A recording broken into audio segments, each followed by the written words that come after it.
नमस्कार, मैं हूं प्रकाश और आप देख रहे हैं अपना लोकप्रिय चैनल वैशाली टुडे। अनुश्रवण समिति नाम तो सुना होगा, पर काम कहीं दिख रहा है क्या? इसी को जानने और टटोलने के लिए हम पहुंचे हैं अभी घटारू मध्य पंचायत में, जहां मेरे साथ हैं यहां के पूर्व पैक्स अध्यक्ष और वर्तमान में मुखिया प्रतिनिधि हैं शंभू जी, जिनसे हम जानने की कोशिश करेंगे कि क्या होता है अनुश्रवण समिति, किस तरह का रोल होता है, क्या कुछ काम दिख रहा है, नहीं दिख रहा है, ये तमाम सवाल हम करेंगे।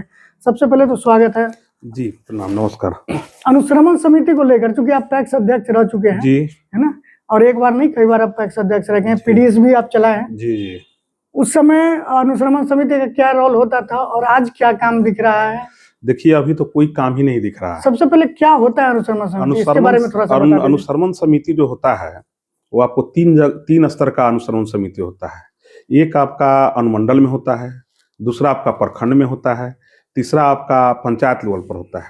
तो खैर, प्रखंड और अनुमंडल से हम लोगों को कोई लेना देना नहीं है, हम लोग अपनी पंचायत पर ही देखेंगे, क्योंकि जमीनी स्तर जो है पंचायत से ही शुरू होता है और इसी का रिपोर्ट आपको प्रखंड में जाता है, उसी का रिपोर्ट आपको अनुमंडल में जाता है। तो सबसे पहले आपको ये बता देते हैं कि अनुश्रवण समिति जो होता है उसमें सदस्य होते हैं। जो जीते हुए मुखिया होते हैं वो अनुश्रवण समिति के अध्यक्ष होते हैं। जो उप विजेता होते हैं वो आपको उसका उपाध्यक्ष होते हैं, और उसमें आपको अन्य सदस्यों को, उसमें वार्ड सदस्यों को जो जीते हुए रहते हैं उनको जोड़ा जाता है। उनका कार्य का काम रहता है कि पंचायत में वितरण कैसे हो रहा है, जन वितरण प्रणाली की दुकान जो है उसका वितरण कैसे, खाद्यान्न का उठाव कैसे हो रहा है, वितरण कैसे हो रहा है, किस गुणवत्ता से खाद्यान्न आ रही है, समय पर डोर स्टॉप डिलीवरी अनाज दे रही कि नहीं दे रही है, सही वजन दे रही है कि नहीं दे रही है, और आपको जो हमारे लाभुक हैं उनको सही वजन से अनाज मिल रहा है कि नहीं मिल रहा है। इसकी देख रेख के लिए आपको हर एक महीना के द्वितीय शुक्रवार को इसकी बैठक हर एक पंचायत में मुखिया की अध्यक्षता में, जो निगरानी समिति का अध्यक्ष होता है उसकी अध्यक्षता में बुलाई जाती है। उसमें सभी जन वितरण प्रणाली विक्रेता कितना पिछले माह में कितना वितरण किए, कितना अनाज उनको मिला और कितना उसमें से लाभुक को वितरण किए और कितना उनके पास अवशेष है और किन किन लोगों को मिला, उसकी वो लोग सूची वहां उपलब्ध कराते हैं। उपलब्ध कराने के बाद वो अनुश्रवण समिति के अध्यक्ष, अगर उसमें कोई कमी है तो उनको सुझाव दिया जाता है, नहीं तो उसके लिए आपको बड़ी अधिकारी को उसकी सूचना दी जाती है ताकि उन पर कार्रवाई की जाए।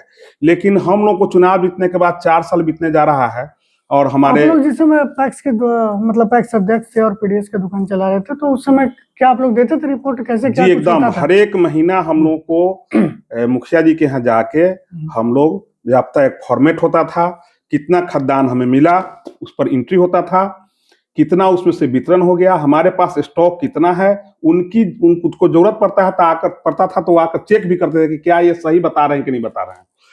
और कोई शिकायत होती थी तो वहीं पर निराकरण होता था। जैसे कोई लाभुक ही आके मुखिया जी के पास कहता था कि फलना डीलर हमको गए दौड़ाया, अनाज नहीं दिया, तो त्वरित कार्रवाई होती थी। लेकिन ये 4 साल से हमारा प्रखंड आपूर्ति पदाधिकारी सोए हुए हैं। हम लोग कई बार कोशिश किए उनसे मिलकर कि इसका आप लोग रिपोर्ट हम लोगों को करवाइए और इसका रिपोर्ट आप लोग लेते हैं कि नहीं लेते हैं। जब आप मांगिएगा तो खुद हम लोगों से लेने आएगा, लेकिन ऐसा उन्होंने सुन के अनसुना कर दिया। पता नहीं क्या उन लोगों का मनसा है, लोग भी कभी खोज भी नहीं करते ना, खोज भी नहीं करता है।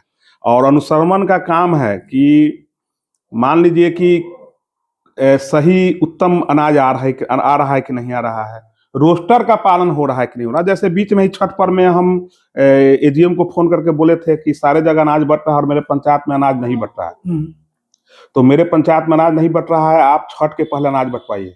तो उन्होंने कहा कि मेरे पास गाड़ी नहीं है और अनाज नहीं आया, छठ में अनाज का वितरण नहीं हुआ, जो बहुत ही खेदजनक विषय है, जो कि लगता है कि हम लोगों के देखने में पहली बार ये घटना हुआ। छठ में अनाज नहीं मिला और कहते हैं कि रोस्टर के हिसाब से हम अनाज भेजेंगे, और जब पता चला कि बिना रोस्टर के ही पूरे नगर पंचायत में आपको अनाज भेज दिए, बिना रोस्टर के। उनका रोस्टर हम लोगों के पंचायत से बात का था, लेकिन वहां चला गया पूरा जगह अनाज। तो हो सकता है कि हमारे जन वितरण प्रणाली के दुकानदार भी नहीं चाह रहे होंगे कि छठ में हम अनाज बांटे, बाद में इसको बांटे। बीच में तो बड़ी छटपटाहट थी, जो भी डीलर थे वो लोग वहाँ गोदाम पर भी नजर आ रहे थे, काफी प्रेशर बना रहे थे कि अनाज नहीं मिल रहा है और इसका खूब भाजन हम लोग बन रहे हैं। हम लोगों ने उस चीज को देखा था। और हम लोग ये देखते हैं कि जब महीना का अंत समय जब आता है, अनाज जब लैप्स करने का समय आता है, तो 2 से 4 दिन 5 दिन के अंदर में टोटल प्रखंड में अनाज चला जाता है। लैप्स करने का समय? हाँ, लैप्स मान जब 30 तारीख को मान लीजिए कि बंद होना है, तो 26-27 से तेजी आता है। ये कौन सा तिक्रम? तो सोचिए कि 4 दिन में 5 दिन में अगर सरकार समय न बढ़ाए तो अनाज भी वितरण नहीं होगा। तो कहीं ना कहीं तिक्रम जरूर है। और जो बोरा अगर मान लीजिए 50 किलो का होगा, जल्दी जल्दी लेने के लिए उसको 40 किलो भेज दिया जाता है। इस तरह का। तो डीलर लोग इसका विरोध नहीं कर रहे? डीलर लोग विरोध है, आकर हम लोगों से बोले तब ना कि निगरानी बनाई कहा गई है, अनुश्रवण समिति बनाई कहा गई है, लेकिन हम लोगों के पास कोई सूचना नहीं है, सबका मिली भगत है।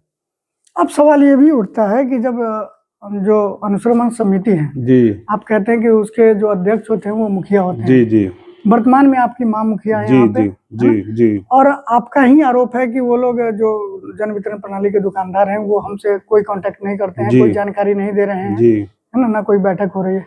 फिर आपके स्तर से यानी मुखिया के स्तर से क्या कुछ कार्रवाई हो रही है? जो मां है आपकी मुखिया, जैसे तो वहां से कोई कई बार हम लोगों ने मिलकर मार्केटिंग अफसर से, प्रखंडापूर्ति पदाधिकारी से, इसके पहले वाले भी को भी हम लोगों ने सूचना दिया है, लेकिन वो लोग कान में तेल जमा करके उस बात को खत्म कर दिया। लेकिन अब हम लोग अगर नहीं मानेंगे तो हम लोग इसको लिख कर ऊपर विभाग में देंगे, जिलाधिकारी को देंगे, अनुमंडल पदाधिकारी को देंगे, मंत्री को देंगे और इन पर कार्रवाई की मांग करेंगे। क्योंकि मुखिया भी हम देखते हैं कि हर प्रखंड में एक संघ होता है, जिला में संघ होता है जी, तो मुखिया संघ अनुश्रवण समिति के अध्यक्ष हैं, मुखिया जो होते हैं जी, तो ये जब मुखिया लोगों को नहीं पूछा जा रहा है, कोई जानकारी नहीं दी जा रही है, तो अपने संघ में भी तो बात उठा सकते हैं, अधिकारियों को दे सकते हैं। हाँ, मैं अपने संघ के अध्यक्ष श्री गणेश राज जी को मैं बोला हूँ, और मैं कल रात में ही बोला हूँ उनको, लगभग 10 दिन पहले ही बोला हूँ, 1 सप्ताह पहले ही बोला हूँ कि कृपया आप अपने लेटर पैड पर इसकी अनुश्रवण के बैठक नहीं हो रही है, कभी नहीं हुआ है, आप इसको अति कीजिए। तो उन्होंने आश्वासन दिया है कि हाँ हम इसको देखते हैं। बीडीसी की बैठक होती है, उसमें सवाल उठा सकते हैं ये जी, क्यों नहीं उठता है ये सब सवाल वहाँ पे? देखिए सवाल उठता है, लेकिन बहुत ऐसा बैठक भी होता है जो कि जिसमें आपके प्रखंडापूर्ति पदाधिकारी उपस्थित ही नहीं रहते हैं, तो अधिकारी उपस्थित रहेंगे तब ना सवाल उठाइएगा। अधिकारी लोग गायब रहते हैं पंचायत समिति की बैठक में, कई बार किससे सवाल आप उठाइएगा? देखते हैं लोग कि सारे लोग आज जुटे हुए हैं, हम जाएंगे तो हमारे ऊपर जो हमारा कमी है उस पर लोग सवाल का बौछार करेगा, हम पर कार्रवाई होगी, तो लोग सीधे कन्नी काट लेते हैं। वीडियो उपस्थित रहते हैं, प्रमुख उपस्थित रहते हैं। वीडियो प्रमुख उपस्थित रहते हैं, वीडियो तो स्वयं आपको प्रखंड के अनुश्रवण देखने के लिए है, उनको पहले देखना चाहिए प्रखंड का, वो भी नहीं उससे कोई अथी रख रहे हैं। और देखिए सबसे बड़ी बात क्या है कि पंचायत में निगरानी समिति के पास अगर जन वितरण प्रणाली दुकानदार नहीं आता है लिखवाने, इसका मतलब अपना मनमानी कर रहा है। और प्रोबेबिलिटी एक बहुत बड़ा मुद्दा हो गया है, जो कि 1 नेशन 1 कार्ड हुआ है। लोग कहते हैं कि 1 नेशन 1 कार्ड का मतलब कि हमको जहां मन करता है अनाज ले लेंगे, नहीं ऐसा नहीं है। 1 नेशन 1 कार्ड का मतलब ये है कि आप अगर पंचायत में रह रहे हैं तो आपके संबंधित दुकानदार जो है उन्हीं के यहाँ से आप अनाज लीजिए।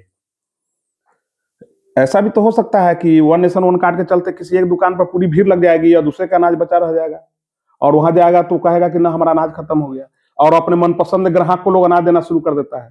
तो 1 नेशन 1 कार्ड का 10% प्रोबेबिलिटी माना जाता है, जो कि मान ली दूसरे पंचायत के आप हैं, अपने समय पर नहीं पहुंच रहे हैं तो हम यहाँ उठा ला के ले लिए, न कि हम कहीं चाहे तो ले लेते नहीं। अगर पंचायत में है तो आपको पंचायत में लेना पड़ेगा उसी दुकानदार के, जो कि ये सब नहीं हो रहा है। तो अनुश्रवण की बैठक होती तो ये सब पता चलता, हाँ पता चलता, लेकिन कोई सुनने वाला नहीं, न किसी को कोई मतलब है, तो ये नहीं होगा। तो अब हम आगे कार्रवाई के लिए हम जिलाधिकारी को, एसडीओ को, सिविल एसडीओ को, और आपको विभाग में दिल्ली मंत्री को, बिहार सरकार के हम सब जो लिख कर देंगे, ताकि इन पर कार्रवाई की जाए और अनुश्रवण की बैठक नियमित रूप से कराई जाए। निश्चित तौर पर जो अभी सवाल उठ रहा है ये एक बड़ा सवाल है, क्योंकि कहीं ना कहीं एक निगरानी टीम बनाई जाती है पंचायत स्तर से लेकर जिला स्तर तक, ताकि कहीं कोई गड़बड़ी ना हो, सरकार की योजना जो लाभुक है उन तक सीधे पहुंच सके। लेकिन सवाल है कि जब ये टीम ही, जो समिति बनाई जाती है, जो कमेटी बनाई जाती है, जब वही उसी का अनदेखी किया जाए तो फिर कैसे इस पर लगाम लगेगा और कैसे कालाबाजारी रुक पाएगी, ये बड़ा सवाल है। कैमरामैन मुकेश कुमार के साथ प्रकाश कुमार मधुप, वैशाली टुडे।